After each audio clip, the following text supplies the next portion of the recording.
काशीपुर नेता प्रतिपक्ष प्रीतम सिंह ने काशीपुर में भाजपा सरकार पर बोला तीखा हमला। उत्तराखंड कांग्रेस में नेता प्रतिपक्ष नियुक्त होने के बाद प्रीतम सिंह कुमाऊं दौरे के तहत काशीपुर पहुंचे। इस दौरान उन्होंने भाजपा सरकार पर हमला बोलते हुए कहा कि भाजपा ने प्रदेश की मुख्यमंत्रियों की प्रयोगशाला बना दिया है, जहां 3 अलग अलग मुख्यमंत्री बनाकर जनता पर बोझ बढ़ाया जा रहा है। देहरादून से चलकर काशीपुर के नवचेतना कांग्रेस भवन में देर शाम पहुंचने पर पार्टी के कार्यकर्ताओं द्वारा फूल माला पहनाकर नेता प्रतिपक्ष प्रीतम सिंह व कार्यकारी प्रदेश अध्यक्ष रंजीत रावत का जोरदार स्वागत किया गया। इस दौरान पत्रकारों से बातचीत में उन्होंने कहा कि केंद्र सरकार की गलत नीतियों के कारण अर्थव्यवस्था पटरी से उतर चुकी है।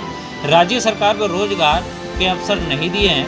सरकार ने पेंशन को बंद कर दिया है। किसानों के ऋण माफी की बात कही थी, सरकार उसे भी माफ नहीं कर पा रही है। भ्रष्टाचार में लिप्त सरकार लोकपाल नियुक्त करने से अब भाग रही है। वहां भाजपा सरकार सदन में विपक्षियों का सामना नहीं करना चाहती है। जनता प्रदेश में बदलाव चाहती है।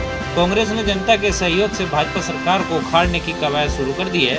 वहीं उन्होंने कांग्रेस में गुटबाजी के सवाल पर कहा, कांग्रेस पूरी तरह से एकजुट होकर आगामी विधानसभा चुनाव में जुट गई है। जिस नेता को जो जिम्मेदारी सौंपी जा रही है उसे वे बखूबी निभा रहे हैं। साथ ही दावा किया कि समय कम है और चुनौतियां अधिक, बावजूद इसके पार्टी सभी को पार करते हुए कांग्रेस 2022 में राज्य में सरकार बनाएगी। साथ ही कहा, किसान से लेकर युवा तक सरकार के खिलाफ सड़क पर हैं। उन्होंने कहा, आप पार्टी का चर्चा करने का कोई फायदा ही नहीं है। इस पार्टी का उत्तराखंड में कोई अस्तित्व ही नहीं है। काशीपुर आने का अवसर मिला। जहाँ तक 2022 का प्रश्न है, निश्चित रूप से चुनाव हमारे सर पर है। कांग्रेस इस चुनाव को पूरी मजबूती के साथ लड़ने का काम करेगी और सत्ता में बैठे हुए लोगों ने जो वादे उत्तराखंड के लोगों से किए थे, उनमें से एक भी वादा पूरा नहीं किया है।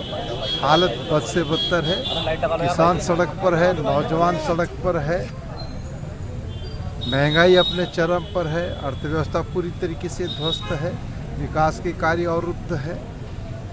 कोरोना की महामारी से निपटने में सरकार पूरी तरीके से विफल साबित हुई है।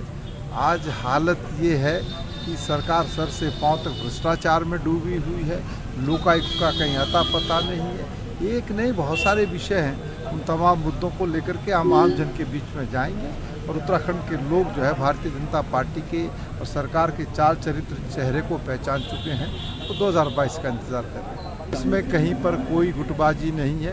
कांग्रेस का एक एक साथी सोनिया गांधी और राहुल गांधी के प्रति समर्पित है कि असमय जो है नेता प्रतिपक्ष इंदिरा हृदय जी का निधन हुआ और जिसकी वजह से राष्ट्रीय नेतृत्व ने बहुत गहन मंथन और चिंतन करके जो है नियुक्तियां की है। मुझे नेता प्रतिपक्ष का दायित्व सौंपा गया है और इस दायित्व का निर्वहन में पूरी निष्ठा और ईमानदारी के साथ करने का काम करूँगा। ये धार्मिक सरकार नहीं है, ये बीजेपी की सरकार है।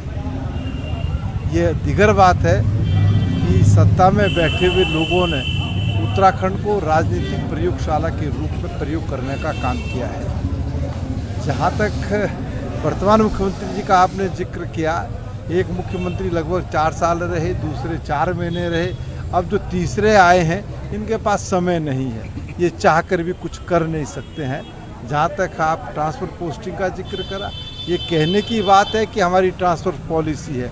ये सरकार ने कहा कि 0 सत्र है, लेकिन उसके बावजूद भी धड़ल्ले से ट्रांसफ़र पोस्टिंग हो रही है और आप सब जानते हैं कि ट्रांसफ़र पोस्टिंग में किस तरीके से भ्रष्टाचार की जो सत्र की अवधि है वो बहुत कम है। और निश्चित रूप से हमारा प्रयास होगा, कोशिश होगी कि इस कम अवधि में हम तमाम विषयों को सदन के अंदर उठाने का काम करें।